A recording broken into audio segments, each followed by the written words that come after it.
L'informatique a fait son entrée depuis quelques années dans les cabinets d'avocats, mais à Judis, comment l'utilise-t-on? On l'utilise de façon la plus optimale possible, c'est-à-dire qu'on travaille, tout notre dossier est informatisé, donc on travaille sans arrêt sur la base d'un dossier informatisé. Nous avons le logiciel spécial avocat qui est Clior. Moi je l'utilise quand même pas mal, notamment avec toutes les compagnies d'assurance. Bon, à chaque fois qu'on a un nouveau rédacteur dans un dossier, on communique pas beaucoup pour tout ce qui est petite correspondance où ça ne nécessite pas effectivement des transferts de pièces. On gagne de l'efficacité sur le traitement du dossier parce que ça permet à chaque intervenant d'accéder directement au dossier informatisé et à traiter directement les informations, de produire les actes même indépendamment du secrétariat.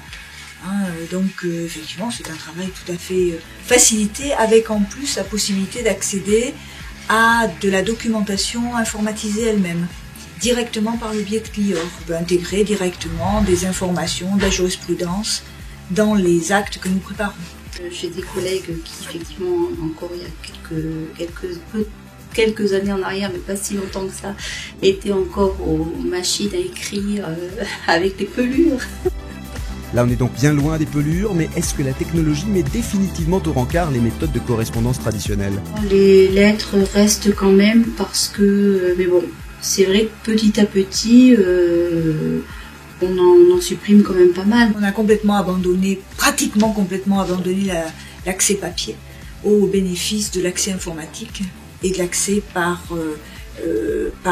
Internet, notamment aux sites officiels, sites juridiques officiels comme Légifrance, qui nous fournit toute la jurisprudence, tous les textes, tout l'accès aux différents codes, à jour, tous les jours, mais remis à jour tous les jours. Internet est-il donc devenu le meilleur compagnon de l'avocat? On lit beaucoup par Internet, alors on a encore, avec les confrères, c'est presque là que des fois... Tous les cabinets n'avaient pas Internet là où j'ai pu exercer. Aujourd'hui, par le biais d'Internet, on accède aux diverses bases de données juridiques. Et les réseaux sociaux, vous les utilisez aussi pour échanger publiquement des données, discuter avec d'autres avocats sur des forums? Pas trop, parce qu'on marche toujours, on est toujours à la limite.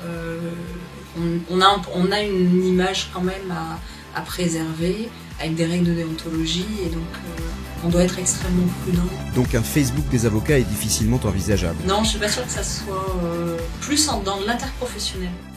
Je pense beaucoup plus dans ce niveau-là. Dans des échanges, des partenariats, des discussions, des choses comme ça. Ouais. Entre professionnels, je suis pas sûre.